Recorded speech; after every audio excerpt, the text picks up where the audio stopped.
Liliana, no te estamos escuchando. ¿Aló? ¿Ahí? Ahora sí. Ya, buenas tardes para todos. Mi nombre es Liliana Chacón. Soy la directora del doctorado y la maestría en agrociencias. Para nosotros es un placer contar con ustedes y pues que hayan tomado la decisión de acompañarnos en este webinar. En el día de hoy, pues les envío los saludos de nuestro rector, el hermano Niki Alexander Murcia. También les manda saludos nuestro decano, Juan David Corrales, y todos nuestros coordinadores de las líneas de investigación del doctorado y de las líneas de énfasis de la maestría en agrociencias. El día de hoy contamos con nuestros conferencistas, al final tendremos una mesa redonda, nuestro webinar titulado Escenarios alternativos para el desarrollo del cultivo de palma de aceite en los trópicos, dinámica del carbón y de los nutrientes. Como conferencista principal hemos invitado al doctor Juan Carlos Quesada, quien es ingeniero agrónomo de la Universidad de Zamorano en Honduras, tiene una maestría en producción de cultivos y fisiología en la Universidad Estatal de Iowa, Estados Unidos. Además de esto, tiene un doctorado en ciencias en la Escuela Politécnica Federal de Lausana, en Suiza. Es investigador en este momento postdoctoral de la Escuela Politécnica Federal de Zurich, en Suiza, y a quien agradecemos pues, que nos haya aceptado acompañarnos y tener esta conferencia tan interesante. Teniendo en cuenta pues que estos temas son tan relevantes para el país, que el cultivo de la palma ha ido cada vez creciendo en Colombia. También quisimos invitar empresarios al sector productivo y nos acompaña en el día de hoy hacia el final de la conferencia el doctor Juan Carlos para que hablemos alrededor de las dudas, para que nos den sus aportes, qué piensan él de estos temas que se abordaron. Cada uno de nuestros invitados esperemos que nos apoye y que podamos resolver las dudas de nuestros participantes. Entonces contamos con el doctor Norbert Atanasio Arias, quien es coordinador del programa de agronomía de Semipalma, el, el doctor Manuel Mutis, quien es administrador de la finca Corocora, es en Manica Sanare, es también un gran productor de palma, el doctor Camilo Manrique, de la palmera Corocito, en Manica Sanare, y estamos atentos también a que al finalizar ingresen o durante las conferencias ingresen nuestros otros invitados especiales para el día de hoy. También me permito presentar a Ricardo Alexander Peña, nuestro coordinador de la línea de agricultura sustentable y a quien debemos la organización de este evento. Ricardo nos va a apoyar también en la mesa redonda hacia el final. Ricardo, muchas gracias por toda la organización. Y vamos a empezar con la conferencia del doctor Juan Carlos. Doctor Juan Carlos, bienvenido. Muchas gracias por participar. Las distancias no son distancias en este momento, nos han acercado más y estamos conociéndonos por primera vez y esperamos que podamos continuar, que podamos realizar investigaciones y que nos podamos contactar con todos estos empresarios realmente para llegar al territorio, ¿no? Creo que hablamos a veces mucho desde el centro, pero no vamos al territorio a investigar. Creo que este es el momento de ver todo con un enfoque más territorial. Doctor Juan Carlos, es suyo el evento. Muchas gracias. Bueno, buenas tardes ante todo y muchas gracias por la invitación a todos ustedes y especialmente a Ricardo que tuvo la gentileza pues de hacer esto posible, ¿no? Solamente tenía una duda. ¿En este momento ya están viendo el slide como tal o están viendo el modo de presentación? Estamos viendo la primera diapositiva. Ok. Doctor, también quiero comentar que soy el doctor Irving Bernal. Buenas tardes y muchas gracias por participar. Listo, doctor Juan Carlos. Perfecto. Ya estamos viendo la Entonces, primera. correcto. Solamente se ve el slide, ¿verdad? No está el modo de Sí, presentación. Perfecto. Bueno.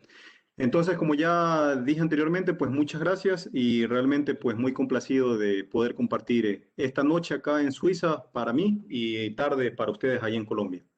Así que pues yo creo que podemos arrancar, ¿verdad, Liliana? Perfecto. Ok, Vía libre. perfecto. Entonces, bueno, antes de comenzar formalmente, permítanme guiarlos por un pequeño viaje. Estoy seguro de que casi todos ustedes conocen algo sobre el aceite de palma, pero algo que probablemente no saben es que el aceite de palma tiene una multiplicidad de usos. Así que hagamos un recorrido muy rápido por un día típico en nuestras vidas. Te levantas por la mañana y te duchas, te cepillas los dientes, usas algún tipo de producto de cuidado personal, desayunamos, alimentas a tus mascotas, almuerzas, cenas, tal vez nos damos un tiempo para tomarnos un helado, lavamos la ropa, hacemos algún tipo de limpieza y al final del día nos vamos a la cama pensando que nunca cocinamos con aceite de palma y por tanto nunca lo usamos. Pero la realidad es que es casi seguro que si no lo consumimos, lo usamos en al menos 3 o 4 de las actividades recién revisadas de nuestra vida cotidiana. Pero entonces, ¿por qué el aceite de palma es tan versátil y se usa en tantos productos? Bueno, no voy a entrar en detalles, pero esto se debe a que tiene muchas propiedades y de hecho se le encuentra en casi cerca del 50% de los productos que hoy encontramos en los supermercados. Entonces, ¿cuál es en sí el problema con el aceite de palma? Y es que se ha demostrado que el cultivo de la palma aceitera es un factor preponderante en el avance de la deforestación a nivel mundial y obviamente a nivel de los trópicos, y que tiene un efecto predominantemente negativo en la mayoría de las funciones del ecosistema cuando se comparan las plantaciones con bosques tropicales. ¿Cómo lo podemos observar en este gráfico de la Unión Internacional para la Conservación de la Naturaleza? Sin embargo, hoy les presentaré el trabajo que he realizado durante los últimos años como parte de mi investigación de doctorado y no voy a dedicar los siguientes 40 minutos a todos los temas que se derivan de la expansión del cultivo de la palma en zona de bosques tropicales. Y más bien me voy a poner en una posición en la que presentaré evidencia de primera mano que nos indica que el cultivo de la palma se puede realizar de una manera más sostenible y con menos impacto al ambiente. Y para esto pues presentaré el título de mi presentación de hoy, que es escenarios alternativos para el desarrollo del cultivo de la palma en el trópico, con énfasis en la dinámica de carbono y nutrientes. En este punto es necesario que mi doctorado fue realizado en el marco del proyecto transdisciplinario Paisajes de la Palma de Aceite, o PAL por sus siglas en inglés. Como ya se van a ir dando cuenta, pues la presentación está en inglés porque es como generalmente hago las presentaciones, más sin embargo, pues la charla la voy a dar en español. Este proyecto PAL inició hace casi 6 años y busca mejorar el manejo de paisajes palmeros en Asia, África y Latinoamérica a través de tomas de decisiones mejor informadas. Y es un proyecto que es financiado por la Fundación Nacional Suiza de Ciencias. En esta presentación consiste de las siguientes partes. Una introducción donde también presentaré el objetivo general de este trabajo, luego dedicaré algunas diapositivas a los métodos generales que utilicé y luego entraré en la parte central de esta presentación, que son los temas que creé para tener una historia más fluida de mi trabajo y en donde he puesto juntos en el tema 1 los hallazgos correspondientes a una cronosecuencia de un ciclo de cultivo de palma en zonas de sabana y en el tema 2 los hallazgos que corresponden a una cronosecuencia de largo plazo, pero en este caso la palma fue sembrado sobre antiguos potreros, también desarrollados en antiguas zonas de sabana. Y finalmente, pues terminaré mi presentación con algunas conclusiones y perspectivas. Primero hablemos del suelo y cómo se relaciona con los bosques tropicales a escala mundial. Los suelos son una de las principales reservas globales de carbono y se estima que en el primer metro superior de los suelos del mundo se almacena alrededor de 2.000 toneladas de carbono, mientras que en los bosques tropicales hay aproximadamente un 20 a 25% de esa cantidad de carbono cuando se contabilizan las reservas de carbono tanto a nivel de la vegetación como a nivel de suelo. Esta cantidad de carbono en los bosques tropicales es comparable al contenido de carbono que tenemos en la atmósfera a nivel global y también en la vegetación. Y es importante mencionar que alrededor del 44% del carbono almacenado en todos los suelos del mundo se encuentra justamente en nuestros trópicos. Sin embargo, hasta la fecha hemos perdido aproximadamente el 10% del carbono orgánico en los suelos, debido a intervenciones como el cambio de uso de la tierra, que ha perturbado el ciclo del carbono y ha dejado este saldo negativo en el balance del mismo. De todos los diferentes tipos de cambio de uso del suelo, la tala de bosques para dar paso a plantaciones de palma es uno de los que se destaca como uno de los principales factores de deforestación hoy en día. Y lamentablemente sabemos que la deforestación está en constante avance y a un ritmo sin precedentes. Por ejemplo, el año pasado perdimos el área de bosque tropical equivalente a un campo de fútbol cada 2 a 6 segundos durante todo el año. De modo que durante el tiempo de este seminario, que será de aproximadamente 40 minutos, se perderá un área equivalente a 1000 campos de fútbol de bosque tropical. Entonces, mientras me tienen la paciencia de escucharme, imagínense que el equivalente a 1000 campos de fútbol ha sido perdido por tema de deforestación. Dicho esto, centrémonos en la deforestación impulsada por la expansión de las plantaciones de palma, y para hacerlo tenemos que dirigir nuestra atención a la región del sudeste asiático, porque allí las plantaciones de palma se han triplicado en tan solo la última década, lo que ha provocado deforestación a gran escala, pérdida de hábitat natural y otros impactos ambientales negativos. Y este sorprendente desarrollo de nuevas plantaciones de palma llevó a Indonesia a tener la tasa de deforestación más alta del mundo, de aproximadamente 1 millón de hectáreas por año durante los últimos años. Pero bien, ¿por qué hablamos de Indonesia y del sudeste asiático en general? Bueno, esto se debe a que esta región es responsable por el suministro de casi el 80% del aceite de palma a nivel mundial. Y la mayor parte de la expansión reciente se ha producido a expensas justamente de áreas previamente ocupadas por bosques o selvas tropicales, lo cual ha colocado a Indonesia en la incómoda posición de estar entre uno de los principales países con mayores emisión de gases de efecto invernadero en el mundo. Y gran parte de esta razón, gran parte de estas elevadas emisiones de gases de efecto invernadero está asociada justamente con la pérdida de carbono de los ecosistemas.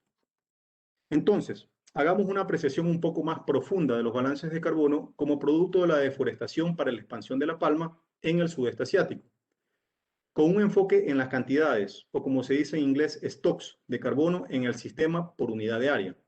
De acuerdo con estudios previos, una selva tropical contiene entre 2 a 3 veces mayor cantidad de carbono que una plantación de palma, por lo que si la selva tropical se pierde para dar paso a plantaciones de palma, se producirá una pérdida importante de aproximadamente el 60% del carbono contenido en el ecosistema. Y esto se debe principalmente a la alta pérdida de carbono en la biomasa del bosque.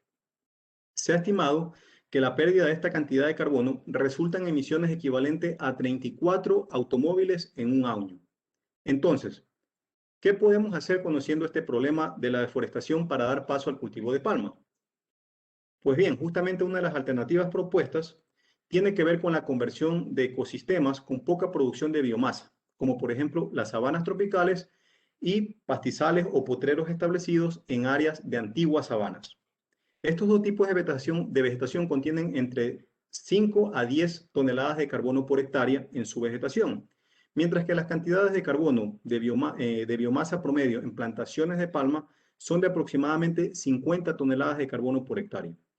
Y por tanto, pues se puede esperar un aumento de aproximadamente 5 a 20 veces de biomasa con la conversión de pastizales y sabanas en palma. Pero entonces, luego podríamos preguntarnos si hay alguna región en los trópicos que esté experimentando en este momento este tipo de cambio de uso de suelo. Y la respuesta es sí, y está sucediendo desde hace más de medio siglo en el país donde ustedes mismos están en este momento, Colombia. ¿Cuál es el principal país productor de aceite de palma en toda América Latina? Con cerca de 500.000 de hectáreas, y donde la trayectoria de cambio de uso de la tierra a palma ha sido a mínimo coste de área de bosques, de acuerdo a estudios realizados. De hecho, la mayoría de las plantaciones de palmas colombianas están ubicadas en la región oriental, mejor conocida como los Llanos Orientales, que es una extensa zona de sabana de aproximadamente 22 millones de hectáreas y que muchos de ustedes deben conocer. Se conoce que en esta región de los llanos, la expansión se ha producido principalmente a expensas de áreas de antiguos potreros, el cual continúa siendo el principal uso del suelo en esta zona, y que también son muy extensas en otras partes de Latinoamérica. Los potreros degradados son áreas extensas en Latinoamérica y suman alrededor de 2.5 millones de hectáreas, solo en los llanos de Colombia. Así que hemos visto que la conversión de estos ecosistemas de baja biomasa en plantaciones de palma definitivamente pues está en marcha. Y aunque el aumento de la biomasa aérea es obvio, como podemos apreciar en estas dos fotos que muestran potreros y plantaciones de palma, aún existe una amplia brecha de falta de conocimiento en el tema de las afectaciones sobre las cantidades de carbono en el ecosistema como producto de este cambio de uso del suelo y sobre otras propiedades biogeoquímicas del suelo, como por ejemplo la acumulación y descomposición del carbono orgánico. Así que esto me lleva a mencionar cuál es el objetivo general de mi estudio de doctorado y que consistió en evaluar cuantitativamente, con mediciones en campo, los impactos de cambios alternativos de uso de la tierra libres de deforestación sobre propiedades biogeoquímicas del suelo y el balance de carbono en el ecosistema para conseguir una expansión más sostenible de la palma en los trópicos. Sin embargo, tomemos en cuenta que no solo hay muy pocos estudios sobre los efectos de la conversión de sabanas y pastos en palma, sino que también hay una falta de conocimiento sobre los cambios en las propiedades biogeoquímicas del suelo y el balance de carbono en el ecosistema a través de ciclos completos del cultivo de palma, que típicamente dura entre 25 a 30 años. Por tanto, yo en mi trabajo utilicé un enfoque de cronosecuencia o de sustitución de espacio por tiempo para poder estudiar los efectos del cultivo de palma sobre ciclos completos del cultivo, en donde incluí sitios de referencia y un conjunto de lotes de palma de diferentes edades, que eran representativas ya sea de uno o de dos ciclos de rotación de la palma. Estos lotes estuvieron ubicados en grandes fincas comerciales en la región de los Llanos. También utilicé este enfoque de cronosecuencia porque sabemos que los suelos son sistemas altamente dinámicos, capaces de cambiar muchas propiedades en escalas de tiempos de décadas y no necesariamente en periodos cortos de unos pocos años. Entonces, algunas de las hipótesis generales para el trabajo que estoy presentando estuvieron relacionados con la dirección del cambio para los aspectos biogeoquímicos del ecosistema y del suelo, como por ejemplo la fertilidad del suelo. Y una de las características peculiares de este cambio de uso de sabanas y potreros es que también se da un cambio de la vegetación de tipo C4 en tipo C3, que vamos a ver por qué resulta tan única y podría darnos significativos avances en el conocimiento del ciclo del carbono en plantaciones de palma. Ya que la conversión de sabanas y pastos en plantaciones de palma, los pastos realizan la fotosíntesis vía C4, mientras que la palma realiza la fotosíntesis vía C3. Y este cambio en los mecanismos fotosintéticos nos permite rastrear el origen del carbono orgánico mediante el uso del isótopo de carbono 13 en los suelos, debido a que la diferencia en el contenido de carbono 13 entre suelos con estos dos tipos de vegetación es de aproximadamente 14 por millar, que es lo suficientemente grande como para poder comprender mejor la dinámica de carbono orgánico en condiciones de campo. Así que ahora cambiemos un poco de su tema y pasemos a una breve explicación de los temas que componen esta presentación. En los siguientes slides les daré mejor detalle de mis hallazgos a nivel del ecosistema, considerando la biomasa y la dinámica de los nutrientes y carbonos en el suelo. Luego también les mostraré algunos hallazgos con respecto a los mecanismos relacionados a la descomposición del carbono original derivado de la sabana o de los pastos y la acumulación del nuevo carbono derivado de la palma.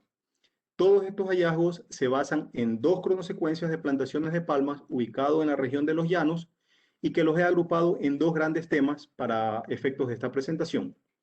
Así que empecemos con el tema 1. Y los hallazgos en este tema 1 se basan en una cronosecuencia de lotes de palma ubicadas en áreas de altillanura bien drenada. Esta cronosecuencia solo se incluyeron plantaciones representativas de un ciclo de rotación de palma y el muestreo fue realizado por las denominadas zonas de manejo. Estas zonas de manejo son lugares bien definidos entre las plantaciones, donde se imponen prácticas de manejo contrastantes y permanentes. Estas zonas de manejo son el círculo desmalezado, o WC, de acuerdo a las siglas en inglés, que es un área circular alrededor del tronco de la palma que mide casi 4 metros de diámetro y que aparece en amarillo en el gráfico que les acabo de mostrar, y donde se aplican casi los fertilizantes de forma exclusiva en el desarrollo temprano de la plantación. Luego tenemos la zona de acumulación de residuos de las ramas, F o FP, por sus siglas en inglés, front pile, donde se acumulan casi todas las ramas podadas y también se aplica algo de fertilización entre los 6 a 30 años del desarrollo de la plantación. Luego, cada segunda calle, hay la calle de cosecha, la cual es un área grande de suelo casi desnudo, donde circula la maquinaria agrícola. Y finalmente está la llamada interzona o entrecalle, IZ, que es el espacio entre hileras que se alterna con la calle de cosecha y donde la vegetación crece esporádicamente. Así que, pues como podemos ver, la alta heterogeneidad dentro de las plantaciones entre las 4 zonas de manejo mencionadas ofrece un sistema de estudio ideal para evaluaciones sólidas de las respuestas de las propiedades y procesos del suelo a prácticas de manejo diferentes y consistentes. Y comencemos por observar los efectos de los aportes de carbonos y nutrientes y de los microorganismos al suelo en la estabilización del carbono orgánico en el suelo, para obtener una comprensión mecanística del ciclo del carbono del suelo en las plantaciones de palma que fueron establecidas en antiguas zonas de sabana. Este trabajo fue realizado en 3 plantaciones de 2, 4 y 9 años. Se tomaron 2 sitios de sabana que estaban en la vecindad de las plantaciones como referencias. Y aquí el objetivo fue de esclarecer los efectos de aportes de carbono y nutrientes al suelo, tomando la biomasa de las raíces finas, que fue muestreada como un indicador de los aportes de carbono al suelo. Además, en este estudio también observamos la dinámica de carbono 13, junto con los patrones específicos de aportes de nutrientes y carbono al suelo en cada una de las zonas de manejo. Algunas de las hipótesis probadas aquí tienen que ver con las tasas de descomposición y acumulación de carbono. Y aquí tenemos algunos de los hallazgos. En esta figura vemos los efectos de las zonas de manejo sobre la cantidad de carbono total en el suelo, a 3 diferentes profundidades hasta los 30 centímetros. En este caso, para una plantación madura de 9 años. Las letras mayúsculas indican diferencias significativas entre las zonas de manejo en el contenido de carbono total en el suelo. Luego, las letras minúsculas en negro indican diferencias significativas en los stocks de carbono derivados de la palma. Y las letras minúsculas blancas indican diferencias en el contenido de carbono en suelo derivado de sabana. Y finalmente vemos la línea roja continua en la parte superior que muestra los stocks originales de carbono en la sabana. Entonces podemos ver un espacio entre las barras verticales y la línea roja, lo que indica que se perdió carbono en el suelo después de 9 años de cultivo de palma en esta zona de sabana. Sin embargo, y de forma importante, la distribución de carbono cambia de acuerdo a la zona de manejo. Y curiosamente, los residuos aplicados en las formas de ramas o fertilizantes aumentaron la acumulación de carbono en las zonas de manejo F y W, mientras que la descomposición del carbono derivado de la sabana no se vio afectada por el manejo, por lo que no observamos un efecto de descomposición del carbono antiguo derivado de la sabana, debido a las nuevas aportaciones de nutrientes o de carbono, lo cual es conocido como priming effect. Y esto contrasta con una de nuestras hipótesis iniciales.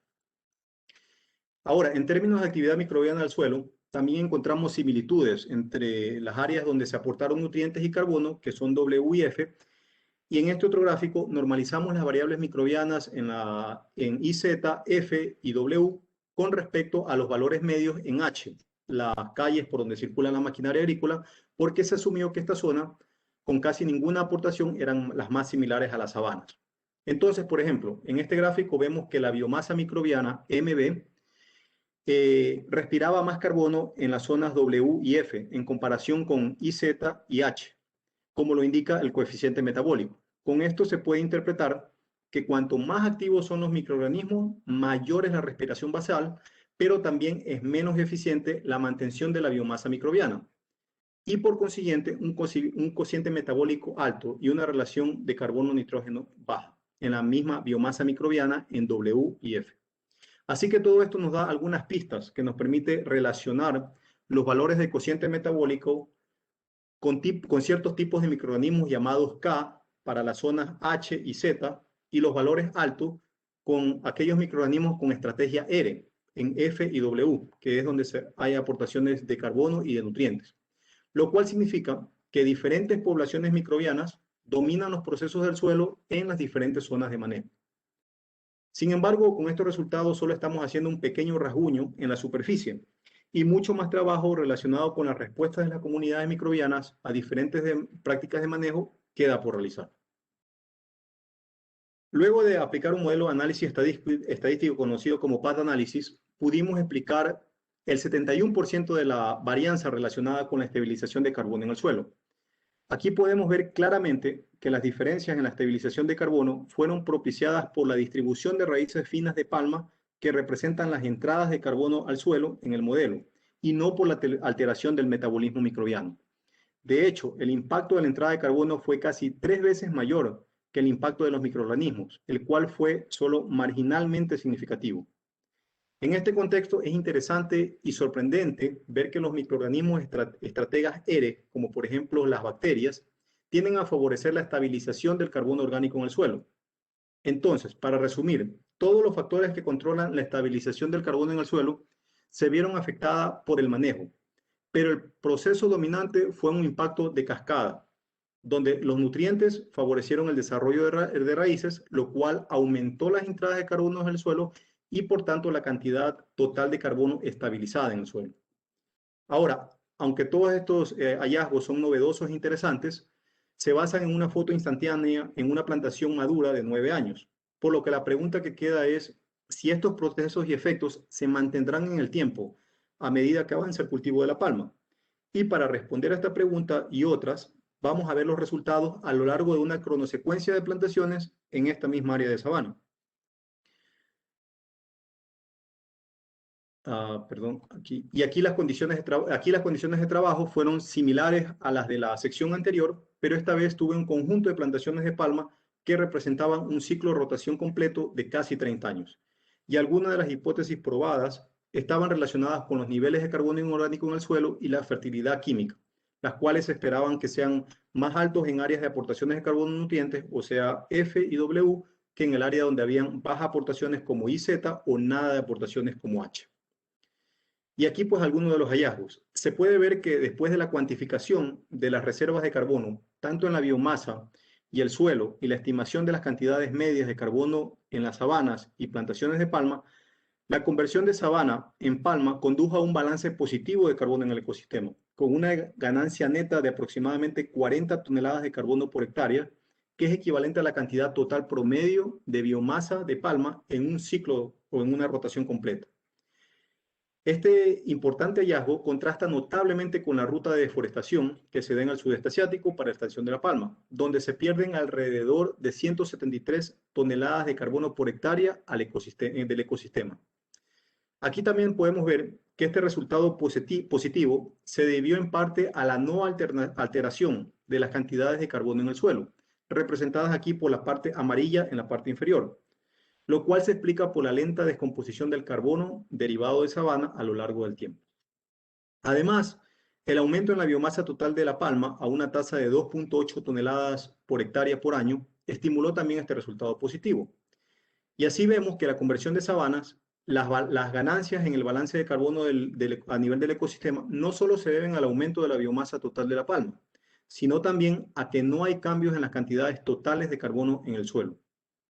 Pero luego la pregunta es, ¿cómo el manejo de las plantaciones interviene en este balance positivo de carbono en el ecosistema? Y bien, el resultado positivo del balance del carbono observado en la transformación de sabanas, vemos que pueden aún mejorarse aún más con los hallazgos que les voy a presentar, pero si se adoptan mejores prácticas de manejo. Como podemos ver aquí en este slide, el aumento de las cantidades de carbono en el suelo en ambas zonas de manejo, donde se aportan carbono y nutrientes, fue de casi 2 toneladas de carbono por hectárea por año, lo que equivale a la tasa de aumento de biomasa de la palma y la cual podría duplicar la capacidad de sumidero de carbono de los sistemas de palmas en regiones de sabana. Luego vemos que el carbono derivado de la palma aumentó en todas las zonas de manejo en el tiempo, pero a diferentes tasas, siendo la tasa de aumento casi 3 veces en W y F en comparación con las zonas H e IZ. También podemos ver que W y F tenían 2 y hasta 3 veces más el carbono derivado de la palma en comparación a H y a Z. De modo que a los 27 años de edad, la proporción de carbono derivado de la palma era del 23%, luego de considerar la proporción de cada zona de manejo. Y finalmente podemos ver que las cantidades de carbono derivado de los pastos disminuyó en todas las zonas de manejo, como era de esperar.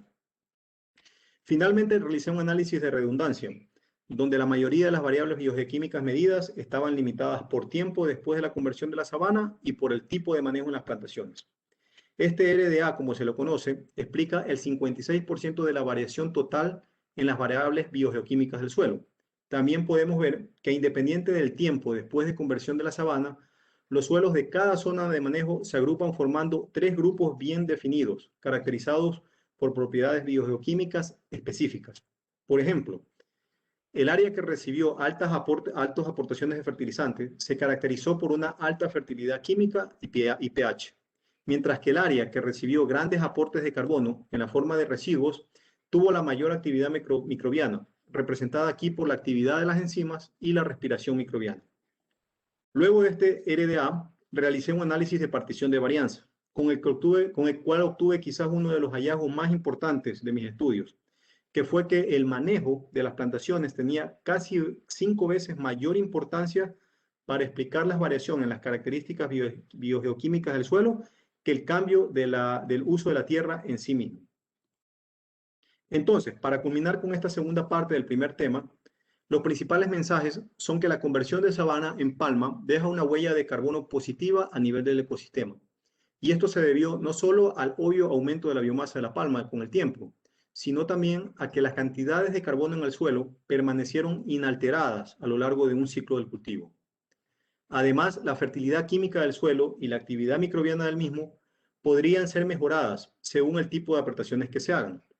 También vimos que la capacidad de sumidero de carbono a largo plazo de este cambio de uso de la tierra puede mejorarse aún más si las estrategias de manejo buscan mejorar la fertilidad del suelo y la actividad microbiana, agregando fuentes de nutrientes con mayor contenido orgánico, pero a nivel de toda la plantación y no solo en áreas pequeñas específicas dentro de las mismas, como es la práctica usual. Entonces, tomando todo el tema 1 en su conjunto, vemos que los hallazgos iniciales en las plantaciones de 9 años se confirmaron durante toda la vida útil de un ciclo de rotación de palma, porque evidenciamos que cuando se agregan más aportaciones de carbono, más carbono nuevo en el sistema, habrá mayor acumulación de carbono nuevo en el sistema de la palma. Además, si se adoptan estrategias de manejo más ecológicamente orientadas a escala de la plantación, agregando más insumos orgánicos en lugar de insumos minerales, la actividad microbiana en general aumentará y por tanto también la fertilidad del suelo también se mejorará y se reducirá la dependencia de fertilizantes, con lo cual se conseguirá pues un mejor equilibrio entre propiedades químicas y microbianas del suelo. Claro que en este punto, para los amigos que ven estos hallazgos desde un punto de vista más práctico a nivel de finca, se pueden preguntar si realmente habrá la capacidad para hacer mayores aportaciones de material orgánico a los suelos. Y también pues se preguntarán sobre la relación costo-beneficio de esta práctica, que son cuestionamientos válidos y que los podemos discutir en las rondas de preguntas al final de mi presentación. Ahora bien, todos los hallazgos de este tema 1 corresponden a plantaciones de un ciclo, lo cual es relevante porque con ellos estamos llenando importantes brechas de conocimiento. Sin embargo, las plantaciones de palma están en desarrollo desde hace más de medio siglo en la mayoría de los países productores. Pero la información sobre los efectos a largo plazo, más allá de un solo ciclo de cultivo, son casi inexistentes. Y esto es lo que presentaré en la segunda parte de mi trabajo. Porque los hallazgos de este tema 2 se basan en una cronosecuencia de largo tiempo de plantaciones de palma, derivada esta vez de pastos, y esta cronosecuencia incluyó plantaciones de primer y segundo ciclo. Los sitios de estudio se ubicaron en la región del Piedemonte Llanero, y los suelos de esta cronosecuencia fueron muestreados a una profundidad de medio metro y utilizando un método de transecto reportado como efectivo para capturar la alta variabilidad espacial en plantaciones de palma. Así que pues ahora profundicemos un poco más en la dinámica de carbono a largo plazo en plantaciones de palma y comencemos primero mirando a nivel del ecosistema. Y aquí tenemos algunas de las hipótesis probadas en este segundo tema. Y esperaba que en el largo plazo, o 2 ciclos de rotación de palma, las cantidades de carbono y los valores de carbono 13 en el suelo se redujeran, mientras que la fertilidad química aumentaría. Asimismo, como pueden ver en este gráfico que representa la cronosecuencia de largo tiempo de plantaciones que utilicé, esperaba que se dieran ganancias en biomasa en las plantaciones establecidas en zonas antiguas de pastizales a lo largo del tiempo. Sin embargo, las respuestas a largo plazo del carbono en el suelo es menos obvia. Y aquí les muestro la dinámica del carbono en el suelo a lo largo del tiempo, lo cual es bastante interesante porque se compone de 2 tendencias diferentes. Primero, encontré una fuerte pérdida de las cantidades de carbono que ocurrió a una tasa muy rápida de 1.2 toneladas de carbono por hectárea por año. Estas pérdidas tuvieron lugar hasta 36 años después de la conversión de los pastizales, que fue el punto de quiebra que encontré después de ajustar un modelo de regresión segmentado. Curiosamente, después de esta disminución, las cantidades de carbono en el suelo alcanzaron un aparente nuevo equilibrio a un nivel de 62 toneladas de carbono por hectárea. Entonces, en este punto nos podemos preguntar, ¿cómo podríamos explicar esta rápida tasa de pérdida de carbono cuando sabemos que hay algunos nuevos aportes de carbono del nuevo agroecosistema palmero, que reemplazó a la vegetación de pastos? Y para responder a esto, veamos los datos de los isótopos. Ahora, en este slide, tenemos las cantidades de carbono en el suelo, tanto del pasto en rojo como de la palma en azul. Y en los gráficos insertados podemos ver las cantidades de carbono total. Entonces, en la capa superior del suelo, de 0 a 10 centímetros, vemos que las pérdidas de las cantidades de carbono se produjeron a una tasa rápida de 0.42 toneladas de carbono por hectárea por año, hasta los 39 años después de la conversión de los pastizales. Esta marcada disminución fue propiciada por la fuerte disminución de las cantidades de carbono derivado de los pastos, y esto se ajustó muy bien a un modelo de descomposición exponencial de primer orden, donde vemos que se perdió el 77% del carbono de los pastos originales. Esta pérdida muy alta de carbono derivado de los pastos no fue compensada por el aumento en carbono derivado de la palma, que es la línea azul en el gráfico, que se ajusta a un aumento exponencial al máximo equilibrio. Otro hallazgo de relevancia de mi trabajo es la disminución lineal continua de las cantidades de carbono en el subsuelo, a una tasa de 0.25 toneladas de carbono por hectárea por año, lo cual es de mucho interés porque pocos estudios anteriores han informado de cambios en las cantidades de carbono a nivel del subsuelo, debido a cambios de uso de la tierra a palma. Ahora veamos qué sucedió con algunas de otras variables biogeoquímicas del suelo que medí.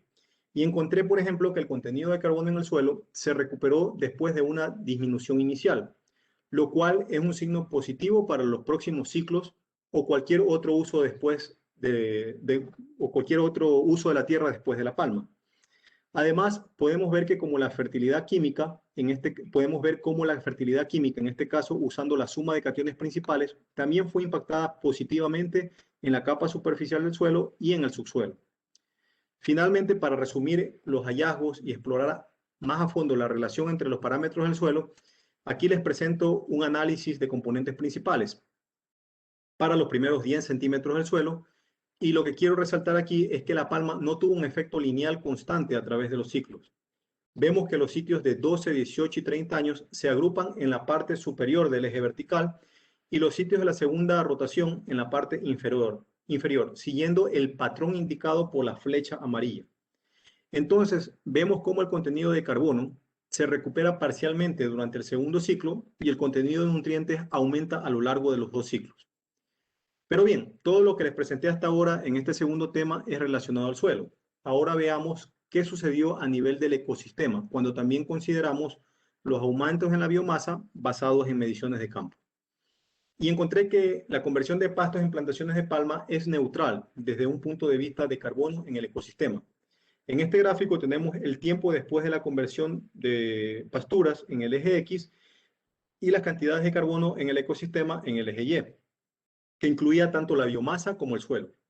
Si seguimos la dinámica total de carbono en el ecosistema en La Palma, la línea que se ve en rojo, vemos cómo aumentan las cantidades de carbono en el ecosistema con el tiempo del cultivo. Sin embargo, cuando se da la renovación de la plantación al final del primer ciclo, disminuyen las cantidades de carbono y vuelven a incrementar a medida que avanza el ciclo del cultivo, en el segundo ciclo. Esta dinámica está controlada principalmente por el aumento en la biomasa total de la palma a una tasa de 3.3 toneladas de carbono por hectárea por año, correspondiente a una cantidad de carbono de biomasa promedio en el tiempo de 50 toneladas de carbono por hectárea. Sin embargo, esta ganancia de carbono en la biomasa fue compensada por la fuerte pérdida inicial de las existencias de carbono en el suelo, como les mostré 2 o 3 diapositivas anteriores. Por lo tanto, después de considerar la biomasa de la palma promedio en el tiempo y las existencias de carbono en el suelo al alcanzar el nuevo equilibrio, la cantidad promedio de carbono en el ecosistema de palma fue de 112 toneladas de carbono por hectárea, que es casi el mismo promedio temporal de carbono en pastizales representados aquí por el diamante naranja y el punto azul, donde se intersectan el eje X y el eje Y a la izquierda de sus pantallas. Este hallazgo es de gran relevancia porque muestra cómo se puede evitar el gran impacto de la deforestación en el almacenamiento de carbono en el ecosistema, el cual es de aproximadamente 173 toneladas de carbono por hectárea cuando se convierte en pastizales en palma. Para concluir con este tema 2, les he mostrado que el balance de carbono en el ecosistema no se vio afectado por el cultivo de la palma. Por lo tanto, la conversión de pastizales es neutral desde un punto de vista de carbono en el ecosistema. La fertilidad química del suelo aumentó durante el tiempo del cultivo y aún no se ven indicios de alcanzar un nuevo equilibrio. Esto se opone a la disminución de cerca del 40% de las cantidades de carbono original durante el primer ciclo de la palma y sin pérdidas adicionales durante el segundo ciclo a nivel del suelo. Sin embargo, las pérdidas de carbono del subsuelo aún no han alcanzado equilibrio y las pérdidas allí todavía continúan. Es importante resaltar que a escala global esto es de gran importancia, porque la cantidad de área de pastos degradados en los trópicos es bastante extensa. Incluso si tomamos solo en cuenta la cantidad de pastos degradados en Sudamérica, vemos que se compara con la cantidad de plantaciones de palma en todo el mundo, que es de aproximadamente 18 millones de hectáreas. Y luego, también existe la posibilidad de utilizar alguna parte de las zonas de pastos de imperanta cilíndrica en Indonesia. Ahora, por razones de tiempo, no les presento otra parte que hace parte, vale la redundancia, de este segundo estudio, y entonces, para resumir brevemente los hallazgos en este segundo y último tema de mi presentación, vemos cómo el enfoque a largo plazo me ayudó a capturar la respuesta en forma de V del carbono con el tiempo del cultivo, algo que aún no se había informado en la literatura para palma. Estas respuestas en forma de V se pueden explicar por la recuperación de carbono en diferentes tipos de fracciones que el carbono orgánico puede ser separada, que es el otro estudio que, como les dije, por razones de tiempo no se los presento, donde tenemos una fracción de carbono que es activa, otra fracción de carbono que está ligada a la arena y a la arcilla, silt and clay en inglés, y el carbono que es más pasivo, resistant soil organic carbon, que es más resistente. Curiosamente, esta recuperación aún tiene una duración desconocida, pero es muy prometedora para la futura fertilidad del suelo y el almacenamiento de carbono a largo plazo en el sistema palmero, derivado de pastizales. Y muy probablemente, en contraste a lo que muchos creen hoy, con la situación actual que vimos esta pandemia, habrá un retorno a la normalidad. Entonces, en conclusión, y tomando mis resultados en conjunto, mi trabajo durante los últimos años demostró con evidencia empírica que la conversión de pastos y sabanas en plantaciones de palma puede reducir efectivamente las altas pérdidas de carbono del ecosistema asociadas con la extensión de palma en zonas de áreas de bosques tropicales y selvas, y que este potencial puede ser aún mayor si se adoptan estrategias de manejo apropiadas, como agregar mayor cantidad de insumos de carbono orgánico en forma de abono o como cultivos de cobertura, o permitir el crecimiento de la vegetación. También me gustaría hacer énfasis que con mi trabajo no estoy recomendando la expansión futura de palma en zonas de sabanas tropicales, en la zona de los llanos.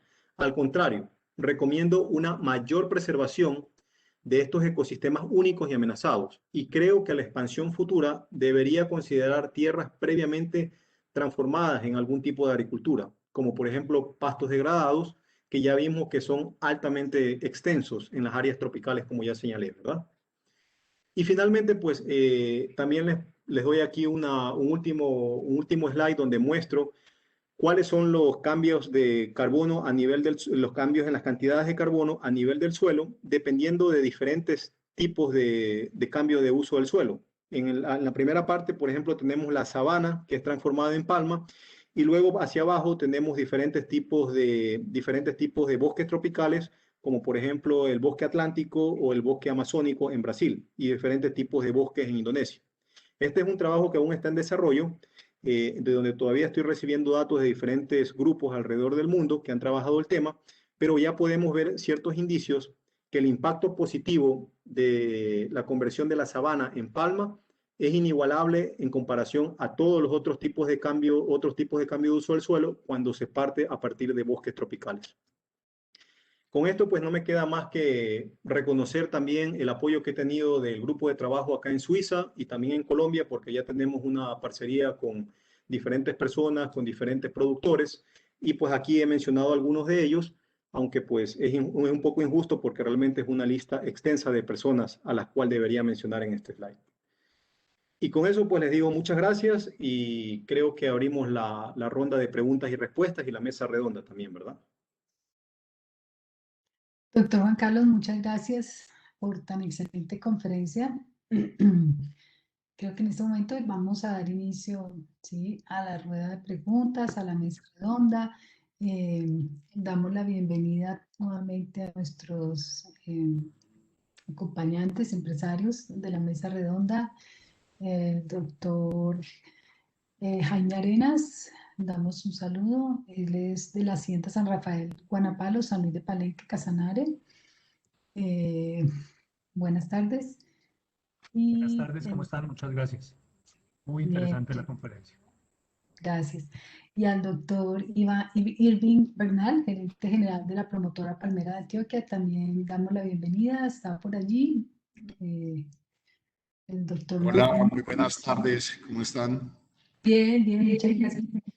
Qué bueno que hayan podido ingresar. Algunos han tenido algún inconveniente con el sonido, pero ya estamos allí. También tenemos al doctor Manuel Mutis. Doctor Manuel, ya tenemos sonido. Y el doctor Camilo. Liliana, ¿me oyes? Sí, ya te escuchamos. No te veo, pero te escuchamos. Y al doctor Camilo, que también, él sí no ha tenido ningún inconveniente de comunicación hasta el momento. Doctor Camilo, buenas tardes nuevamente. Buenas tardes, Liliana, y a todos. Sí, el doctor Camilo, para los que no hayan escuchado, es el gerente de la Palmera Corocito en Manica Sanare. El doctor Manuel Mutis es administrador de la finca de Corocora, también otra gran palmera allí en Manica Sanare. Bueno, ya presenté al doctor nuevamente Irving Bernal, el doctor Juan Carlos Quesada, pues nuestro conferencista principal. Muchas gracias por la conferencia. Y bueno, dejo al doctor Ricardo Peña para que nos colabore con esta parte de las preguntas, de las respuestas. Tenemos un chat allí, aquí en el webinar. Por favor, si tienen alguna pregunta, a mano derecha está la opción para hacer preguntas, dice chat. Si tienen algunas preguntas, si quieren algún comentario, entonces pueden empezar. Ricardo, te dejo. Gracias, Liliana. Muy buenas tardes. Muchísimas gracias, Juan Carlos. Primero que todo, gracias, Juan Carlos, por la presentación. Muy pertinente. Nosotros sabemos que la expansión de la palma de aceite en los trópicos es inminente. En Colombia tenemos más de 700.000 hectáreas sembradas y hace una gran parte importante de la economía de nuestro país. Entonces, muchas gracias, Juan Carlos. Un saludo, quería saludar al doctor Norbert Atanasio Arias de Seripalma, coordinador de agronomía, el doctor Manuel Mutis, Camilo Manrique, el doctor Irving Bernal y Jaime Arenas por aceptar nuestra invitación. Como lo dijo Liliana, para los asistentes, no para los panelistas, para los asistentes, quienes tengan alguna pregunta, por favor escribirla en el chat y los panelistas sí pueden tomar la palabra. Yo pues quería en ese orden darle la palabra o preguntarles a los panelistas si alguno de ustedes quiere tomar la palabra y hacer alguna réplica, alguna pregunta a Juan Carlos, hacer una intervención sobre su experiencia.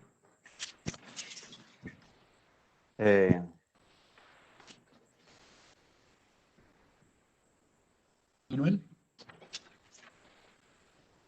Sí, Ricardo. Primero, muchas gracias por la invitación. Saludo al doctor expositor. Quisiera preguntarle si esos resultados se aplican a todo tipo de sabana, como en el caso de nosotros, que son sabanas inundables en el Casanare, y si no es así, o cuál sería su recomendación para que ese cultivo fuera sostenible en ese tipo de sabanas. Sí, claro, con mucho gusto. Cuando nosotros empezamos el trabajo en campo, que fue aproximadamente hace unos 4 años, hicimos un recorrido bastante general por toda la zona de los llanos, allá en Colombia, y visitamos 2 o 3 fincas que estuvieron localizadas en zonas de sabanas inundables.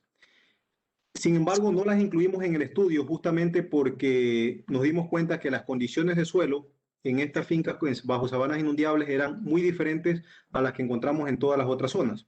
Y también el origen del suelo es diferente. Entonces, los resultados que nosotros tenemos, ya para responder directamente a su pregunta, no son aplicables para los suelos de fincas que se encuentren en zonas de sabanas inundables.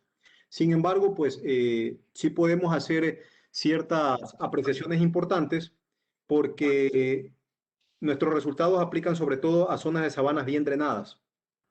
Y habría que hacer el muestreo y el estudio completo de cuáles son las condiciones actuales de los suelos en estas fincas que se encuentran en sabanas inundables con las referencias para poder hacer una estimación de todo esto, ¿verdad? De cuáles serían los impactos del cultivo de la palma.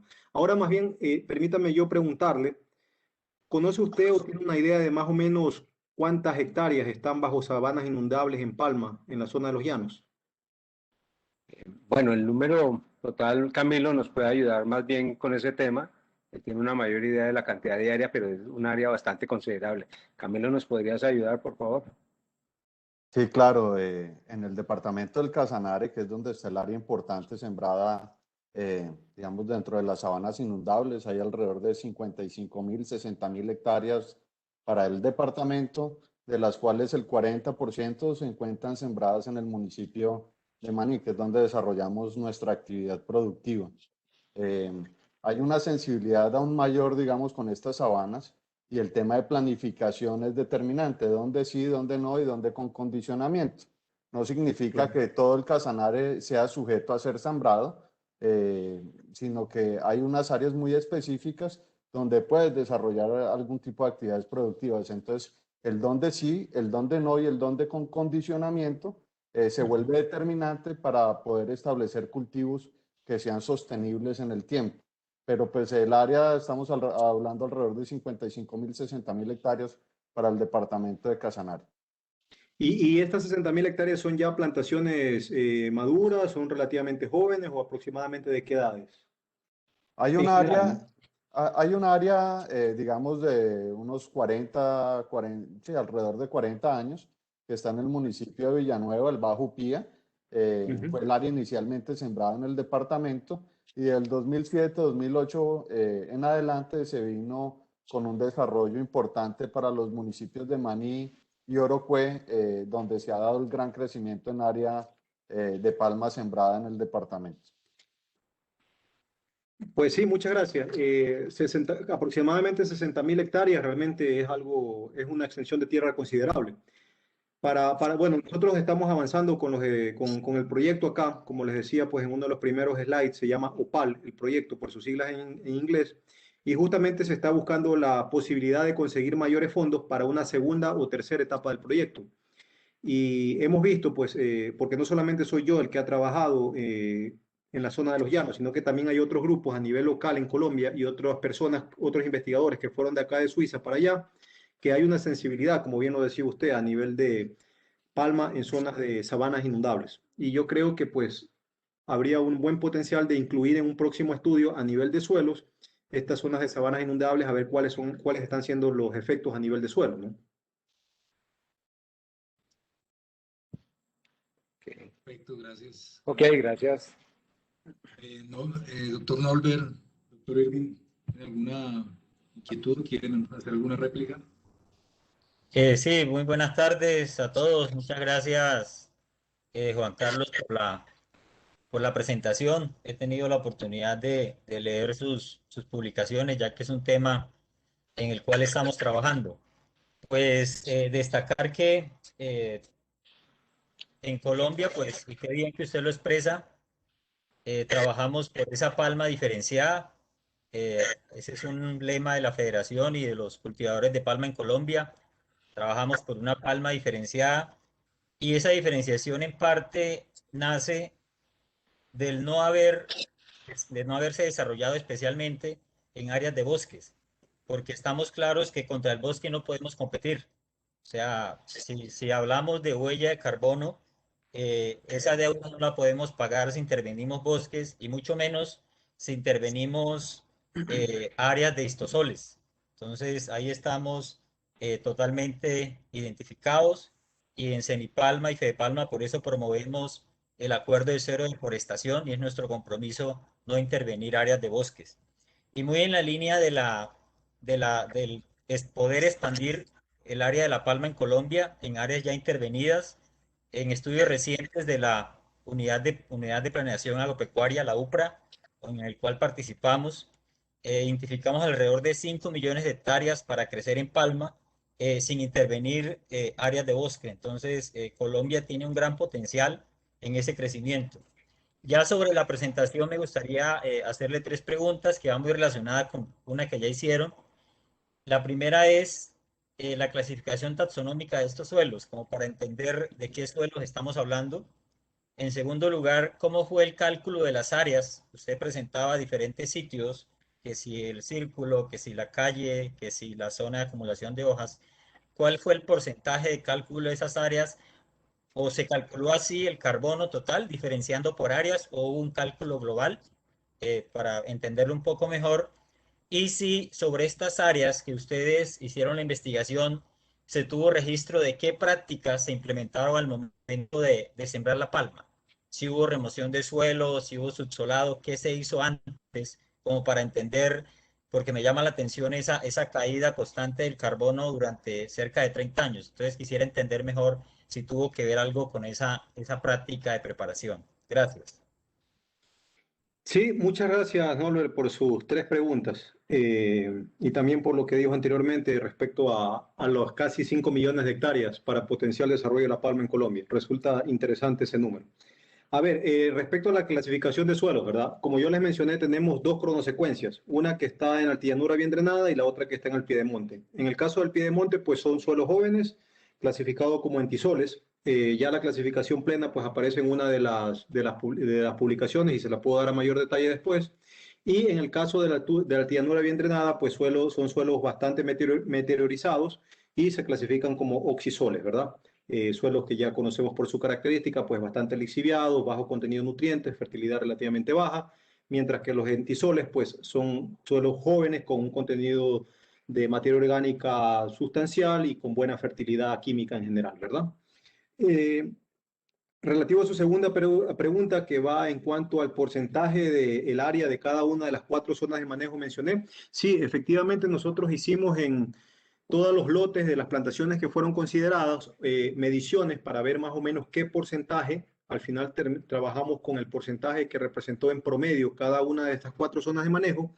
Y para serle sincero, en este momento exacto no tengo los números, pero se los puedo pasar posteriormente. Sin embargo, recuerdo que el área de donde se acumulan perdón que no lo puedo decir directamente en español, pero lo tengo en inglés sobre todo, front pile, que es donde se da la acumulación de las hojas de la poda, de las ramas, era la de menor área, aproximadamente de un 8 a 10%.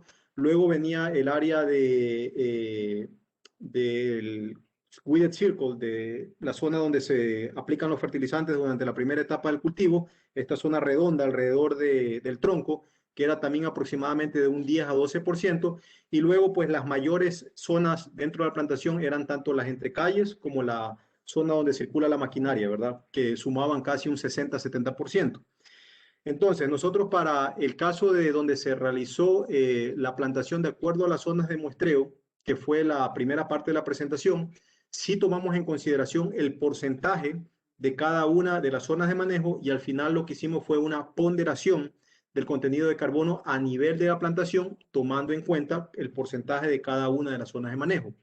Y para la segunda parte de la presentación, que fue donde trabajamos en la parte del piedemonte llanero, los entisoles, en este caso, pues, se hizo un muestreo no por zonas de manejo, sino un muestreo en forma de transecto, que era aproximadamente 50-60 metros de largo este transecto y atravesaba las diferentes zonas de manejo, ¿verdad? Cada una de las 4 diferentes. Entonces, al final, pues, tuvimos una muestra que cubría toda la variabilidad espacial de las diferentes zonas de manejo. Y este transecto, que es un tipo de muestreo pues, que agrupa todas las zonas de manejo, es algo que ya está referenciado en la literatura por un investigador que ha hecho pues, mucho trabajo en este tema de la variabilidad espacial de los suelos en plantaciones de palma, Paul Nelson. Tal vez a ustedes se les hace familiar ese nombre.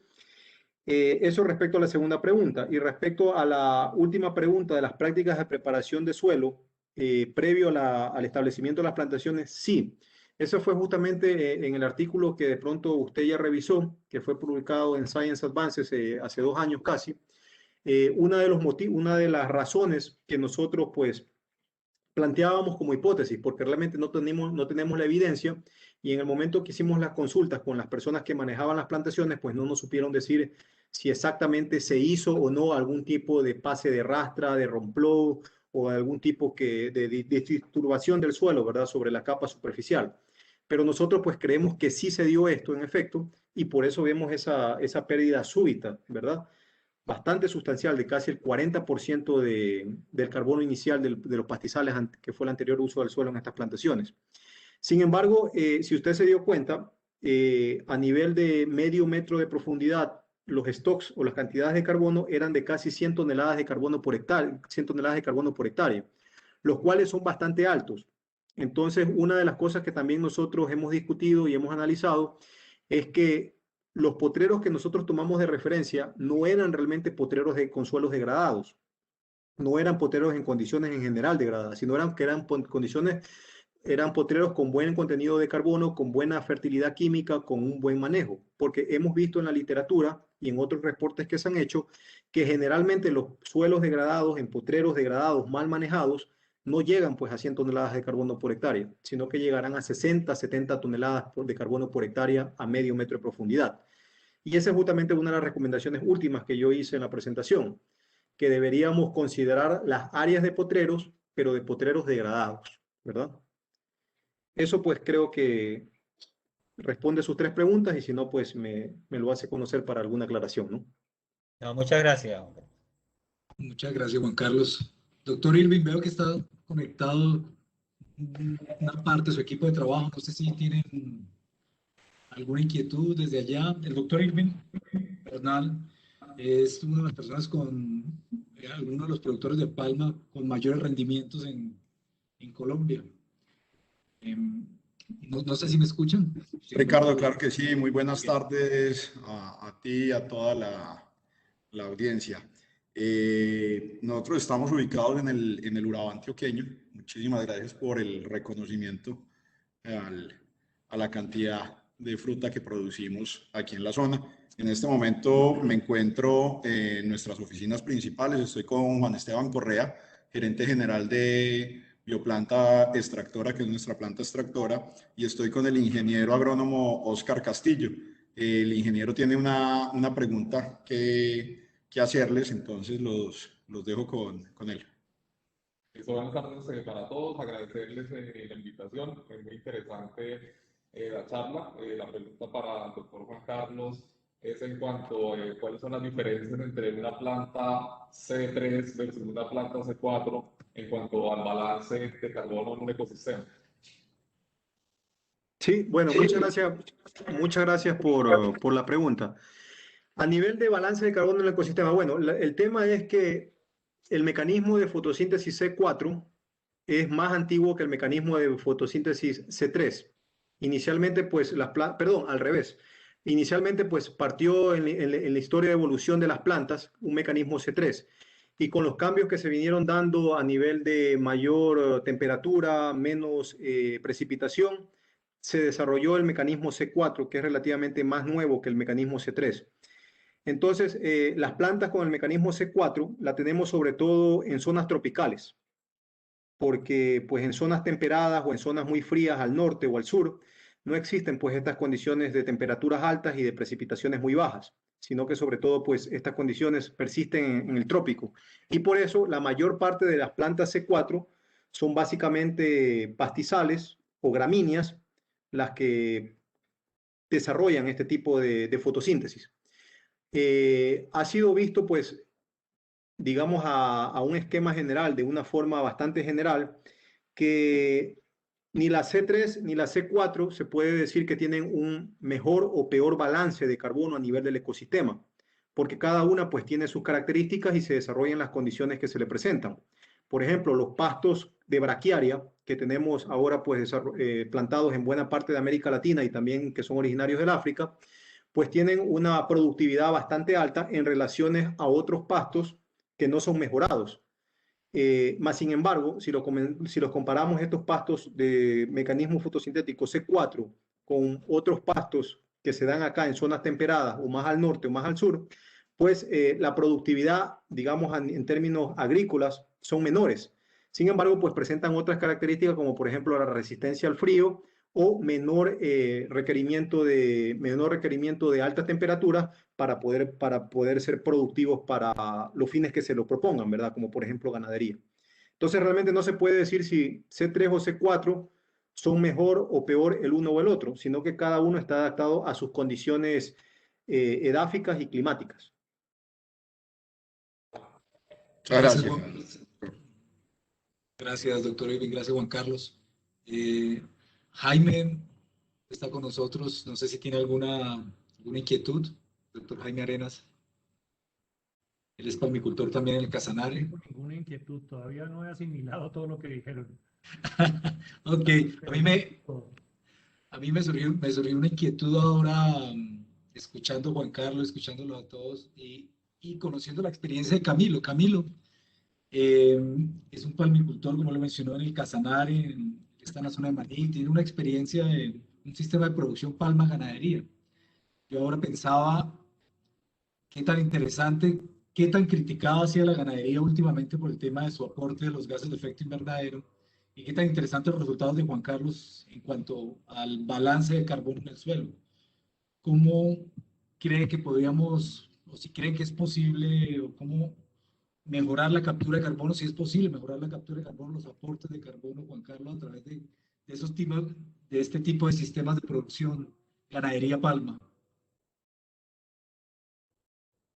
Bueno, pero primero te quiero aclarar que la ganadería está en su sitio y no está en su sitio. No es una actividad donde la ganadería esté pastando debajo de la plantación. Son actividades completamente independientes, desarrolladas, digamos, en el mismo predio, pero son actividades completamente independientes. Y dentro de nuestra actividad ganadera tenemos dos condiciones de productividad diferentes. Áreas con pastizales predominantemente braquiarias, no digamos que con una rotación, sino con una alternación de potreros. Cuando uno tiene menos de 3 días de ocupación, puede hablar de rotación, de resto es alternación. Pero tenemos unas áreas fertirrigadas bajo pivote central con un panicum donde estamos produciendo 58 toneladas de materia seca hectárea año. Entonces esa cantidad de biomasa pues, permite que las capturas y el balance sea positivo. Claramente el desarrollo de nuestra palma se dio en las áreas donde teníamos braquiáreas humícolas en algún grado de degradación. De hecho, la base de todo el desarrollo es un trabajo de caracterización ambiental e identificación de altos valores de conservación que desarrollamos con WWF, un proyecto patrocinado por el Ministerio del Medio Ambiente alemán. Y lo que nos permitió identificar fue dónde sí, dónde no, dónde con condicionamiento, y eso también nos permitió convertirnos en la primera reserva natural de la sociedad civil de carácter empresarial en el país.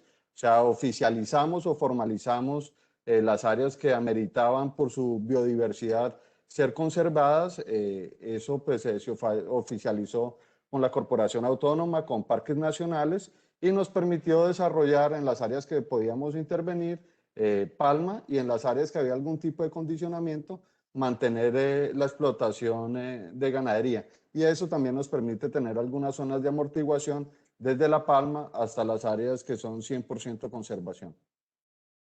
Yo sí tengo una pregunta, si puedo intervenir en este momento para usted, Camilo, ya que estamos tocando este tema justamente del manejo de ganadería y el sistema palmero. ¿Por qué ustedes manejan separado el tema palma y ganadería? No que estén pastando el ganado dentro de la misma palmera. ¿Qué los hace llevar a esta decisión? Si usted tiene una buena plantación, usted tiene un buen dosel, o sea que debajo de ese buen dosel no va a haber presencia de gramíneas.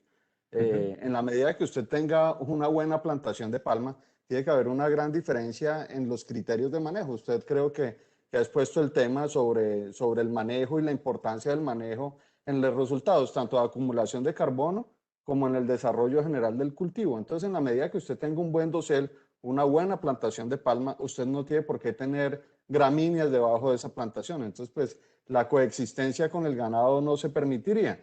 Hay una sinergia así muy importante desde la industria palmera con la ganadería. Entonces, algunos subproductos, nosotros estamos utilizando los efluentes, el POME para fertilizar nuestras praderas. El contenido de materia orgánica es bastante importante, el contenido de potasio es bastante importante y los resultados han sido bastante llamativos. Hemos logrado reemplazar el 100% del requerimiento de potasio. Ya no lo hacemos en base a productos químicos, a cloruro de potasio o sulfato de potasio, lo hacemos 100% en base a los efluentes provenientes de una planta extractora cercana. Claro, yo solamente para cerrar aquí la intervención en esta parte, a nosotros sí nos ha resultado bastante interesante la posibilidad de tener un manejo integrado. Por integrado quiero decir que dentro del mismo lote pues maneje la ganadería y maneje también el tema de la plantación de palma por un avance en conocimiento que se ha hecho ahí justamente en Cali a nivel del CIAT, que ustedes lo deben conocer bastante bien. Entonces el CIAT en los últimos 10 años aproximadamente ha desarrollado la investigación, no sé si ustedes estén al tanto, de la nitrificación, de Biological Nitrification Inhibition, de la inhibición biológica de la nitrificación en español. Entonces esta es una característica justamente de los pastos de braquiaria, ¿verdad? Braquiaria humidícula y otros tipos de braquiaria, pero principalmente la humidícula, en donde hay una inhibición del proceso de nitrificación en el suelo. Por tanto, el suelo se mantiene más que todo en forma amoniacal, NH4, y no en forma de NO3. Y este nitrógeno en forma amoniacal es menos lixiviable y también es menos volátil. Por tanto, hay menos emisiones de gases relacionados al nitrógeno, gases nitrogenados. Entonces, se plantea que desde el CIAT y desde donde el JIRCAS en Japón, que es uno de los principales centros asociados al CIAT en esta investigación, que si se tienen sistemas integrados, no solamente de palma, sino podemos ver también a silvicultura, por ejemplo, a plantaciones de diferente naturaleza, podría haber una reducción de la nitrificación en los suelos, con esto menor necesidad de aportar fertilizantes nitrogenados y también un impacto positivo sobre las emisiones, sobre la reducción de gases de efecto invernadero, pues porque hay menos pérdida gaseosa de nitrógeno. Entonces a mí me llamaba la atención todo esto porque cuando yo hice la visita, recuerdo como hace 3, 4 años también en diferentes palmeras en la zona de los llanos, veía que sí había ciertos pequeños productores, sobre todo fincas de 5, 10, 15 hectáreas quizás, que sí manejaban integradamente el tema de la ganadería con la palma. Claro que pues también nos comentaron que eso tiene diferentes desventajas porque hay transmisibilidad de enfermedades y todo esto, pero para mí pues desde el punto de vista biogeoquímico tenía mucha relevancia, por lo que le digo pues de esta inhibición de la nitrificación biológica dada por las exudaciones de las raíces de los pastos de braquiaria.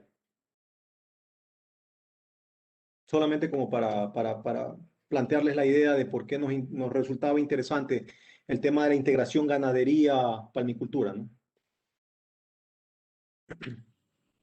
Okay, Juan Carlos, no sé, para ir cerrando, no sé si alguien quiere complementar algo, quiere preguntar o contrapreguntar. Sí, Juan Carlos, perdón, Ricardo. Sobre el tema de las asociaciones de pastos y gramíneas, pues es un tema de conversación que puede ser bastante amplio. Nosotros hemos cuantificado efectos en el cultivo. Otra de las razones es el tema sanitario. En muchos casos hay algunos insectos que pueden ser vectores de enfermedades que se crían en las gramíneas. Entonces también eso influye en la decisión de no asociar gramíneas con palma. También conozco casos de plantaciones que tienen buenas experiencias, pero se trata del balance, ¿no? De mirar qué tengo, qué no tengo y qué sí puedo llevar a cabo razonablemente. Una pregunta que le manifestaba a Ricardo y que quiero hacérsela a Juan Carlos es cómo ve usted el tema de la asociación con plantas arbences en el cultivo. Nosotros hemos hecho estudios, bueno, nosotros digo Cenipalma, pero también otras instituciones han encontrado más de 200 especies de plantas asociadas a la palma, con un fuerte impacto en la acumulación de carbono. ¿Cómo ve usted ese tema? Y cómo ve también la carbonización de residuos, especialmente al momento de la renovación. ¿Qué impacto tendría eso?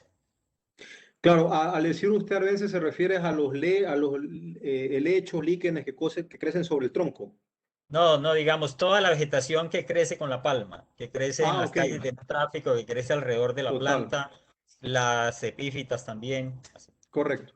Sí, sí, bueno, el tema es muy, digamos, debatido hoy en día. Justamente veía hace poco que salieron un par de publicaciones, porque resulta que en Indonesia digamos, han creado un grupo de investigación en donde está el sector público a través de la universidad, pero también el sector privado. Entonces el sector privado dio los lotes para hacer una investigación a largo plazo. Me parece que son como 10 o 20 hectáreas dentro de las plantaciones comerciales. Y justamente uno de los tratamientos que ellos tienen es dejar la vegetación crecer en las zonas de las entrecalles, ¿verdad? Entonces se desarrolla pues la vegetación que naturalmente se desarrollaría allí si no existiese una plantación de palma y pues se llega a casi términos de un bosque secundario incipiente. Y realmente en términos de captura de carbono, en términos de sumidero de carbono, los resultados son altamente positivos, pues porque ya se imaginarán que toda esta vegetación que está creciendo, pasando cada calle de cultivo dentro de los lotes de palma, pues incrementa la captura de carbono a nivel de biomasa y también a nivel de suelo, porque a nivel de suelo también se hicieron las cuantificaciones de los stocks de carbono que se reservan y eran incluso mayores que en las otras zonas de manejo. Entonces, ellos hablaban justamente, y yo también creo que es una evidencia y es una práctica que se podría replicar, que es una práctica que se puede adoptar y que podría traer buenos resultados. Claro que, como usted mismo mencionaba, hay que ver el balance, ¿no?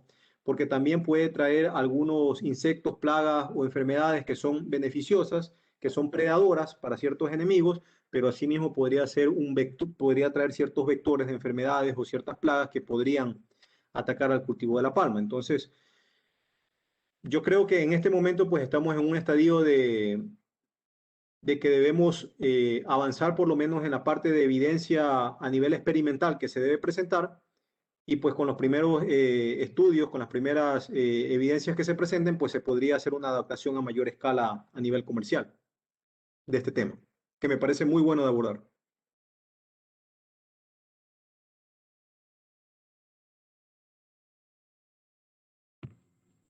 Propongo una intervención más para ir cerrando si uno de los panelistas quiere preguntar o hacer una réplica.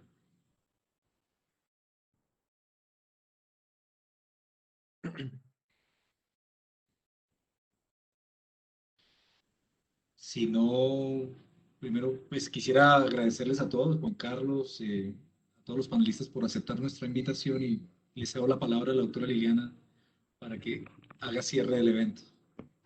Bueno, no, Ricardo, muchas gracias. Pues a todos, de verdad, gracias por el apoyo, por el interés.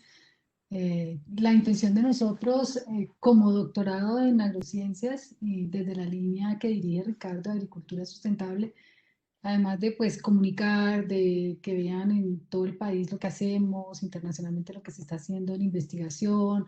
Nuestro conferencista pues es ecuatoriano, pero se encuentra en Suiza haciendo investigaciones que tienen que ver con lo nuestro. Nos tiene muy analizados, muy leídos, nos ha visitado y pues nos enorgullece que nos estén analizando y qué bueno que nosotros podamos con ustedes los empresarios, con Cenipalma, pues poder intervenir y poderlos apoyar también en investigaciones y pues yo creo que esa es como la intención nuestra, ¿no? Yo creo que es que podamos llegar más a territorio con ustedes, es decirles, aquí estamos, lo que necesiten de nosotros, de nuestros estudiantes, con todo gusto. No sé si alguien tenga otra aporte. Lina, nuevamente Irving Bernal, mil gracias por la invitación. Muy chévere el tema, muy enriquecedor. Y aprovecho la oportunidad para abrirles las puertas no solo a la universidad, sino a los investigadores. Urabá, el Urabá antioqueño, tiene hoy una nueva frontera palmera. Según la UPRA, somos la unidad de tierra con mayor capacidad de expansión para el cultivo de la palma. Entonces, bienvenidos a Urabá.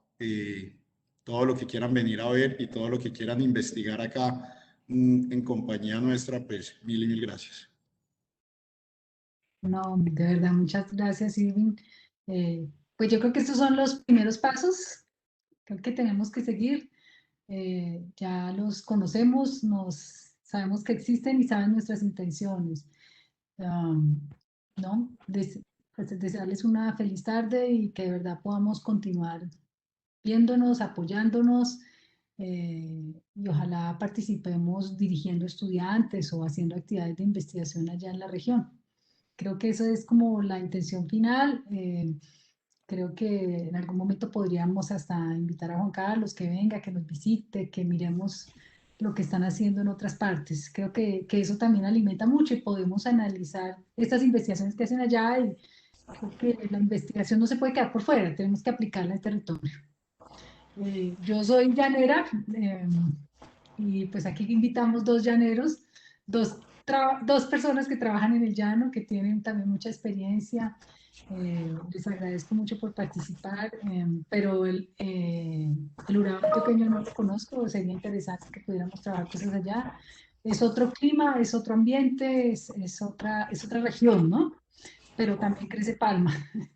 O sea, tenemos palma en todas partes. No sé si alguien más quisiera intervenir. Liliana, qué pena, se me saltó la pregunta que me enviaste al chat. Lo que pasa es que no me apareció acá porque Catalina Restrepo, que por cierto, saludos para ella, que fue a través de ella que logramos contactar al señor Irving Bernal. Ella pregunta, Juan Carlos, y sobre todo para Juan Carlos que está ahorita en Europa, dado que el aceite de palma tiene restricciones comerciales en Europa, ¿qué nos recomienda hacer a los productores en Colombia para poder contrarrestar la desinformación que hay con respecto a las prácticas de siembra en Colombia? De todo este tema de, obviamente, que se ha generado alrededor de la deforestación, los flujos de carbono y eso. Qué bueno que se haya dado esa pregunta, porque realmente sí, acá se vive, pues, yo lo veo realmente como una guerra más comercial, ¿no? Porque pues los europeos están interesados también en poder darle salida, comercialización, preferencia a sus agricultores con la colza, con el aceite de girasol y lo que ellos producen acá, ¿verdad? A nivel de oleaginosas. Entonces, pues hay una campaña fuerte de difamación, diría yo, incluso del aceite de palma. Y el problema es que a todo el aceite de palma se lo pone en el mismo cajón, ¿verdad? En el mismo cajón de la deforestación. No se hace una diferenciación. Y yo creo que justamente esa es la palabra. Perdón, creo que hay un ruido de fondo por ahí. Sí, entonces yo creo que justamente la oportunidad de ustedes, los colombianos, con su sector palmero, está en poderse diferenciar. Y hay suficiente evidencia, hay 3 o 4 estudios que muestran que la mayor expansión de la palma en Colombia se ha dado a partir de zonas que no eran anteriormente bosques tropicales, eran sabana o eran potreros o tenían algún tipo de uso agrícola. Entonces, para mí la clave para el sector colombiano debe ser muy estratégico y saberse diferenciar de lo que viene de la deforestación, que es mayormente del sudeste asiático, de Indonesia, de Tailandia. ¿De qué forma se lo puede hacer? Pues habrá que congeniarlo, habrá que pensarlo y habrá que proponerlo. Pero sin duda que en este momento acá en Europa, de una forma muy general, se ataca el aceite de palma independiente de cuál sea el origen. Y sabemos que cuando la palma viene de origen de Colombia, muy posiblemente su origen no es de la deforestación. Sin embargo, todo el mundo cree que la palma pues es sinónimo de deforestación acá. Y la clave, yo creo, está en la diferenciación, ¿no? Gracias, Juan Carlos. Y ahí quisiera complementar precisamente ese logo de nuestra federación, que somos una palma única y diferenciada, y creo que es el trabajo de todos, o sea, más allá de las campañas publicitarias, el estar día a día mostrando por qué somos diferentes, la oportunidad que tenemos de diversificar ese cultivo, de que no queremos cultivos limpios como campos de golf, sino queremos cultivos diversos. Juan Carlos no mencionaba el tema de la biodiversidad en cuanto a fauna, pues no era el tema de la investigación, pero allí hay otros beneficios claros que tenemos cuando pasamos de esas pasturas a palmas y teniendo en cuenta que la palma es la llamada a suplir la demanda de aceites y grasas vegetales a nivel mundial, por su bajo impacto, por la alta eficiencia energética, pues tenemos un campo importante de desarrollo y sobre todo pensar en que si bien hay zonas produciendo muy bien en el país, tenemos un campo todavía muy importante para crecer hacia arriba y con base en esto también bajar nuestra huella de carbono en el cultivo. Entonces reiterarle desde Cenipalma y Fede Palma el agradecimiento por esta invitación y estamos dispuestos a seguir en comunicación. Muchas gracias. Muchas gracias. Norbert, muchas gracias. Jaime, ¿tienes alguna otra ya palabras de despedida? Si alguien se quiere despedir, te doy la No, oportunidad. nada, muy interesante el tema. Hay mucho que hablar y mucho que decir sobre todas las preguntas que hubo. Creo que no es el momento para aburrir a todo el mundo. Una felicitación por el evento. Gracias. No, bueno, muchas gracias por participar. Bueno, yo creo que ya fue suficiente, nos alargamos lo suficiente en este webinar. Entonces ya a todos muchas gracias, muy amables y creo que podemos terminar. A todos los participantes, a todos los asistentes, muchas gracias por entrar, por estar con nosotros y próximamente los invitaremos a otras actividades que hacemos desde el doctorado. Tenemos abiertas nuestras inscripciones al doctorado, a la maestría. Quien está interesado pues en la página de la Universidad de La Salle pueden ingresar y nosotros pues tenemos facultades de ciencias agropecuarias, tenemos programas de ingeniería y allí los estamos esperando. Buenas noches. Muchas gracias. Ya está muy tarde, yo sé, en Suiza. Sí, Yo sé que gracias. Juan Carlos está trasnochándose ya. No, tampoco así, pero buenas noches, sí, buenas tardes para ustedes. Bueno, chao, feliz tarde. Chao, chao, gracias. Muchas gracias, adiós. Chao, gracias. Manuel, chao, Camilo. Chao, chao. Chao, Irving. Hasta luego, Liliana, gracias. Muchas Jonathan, gracias. muchas gracias por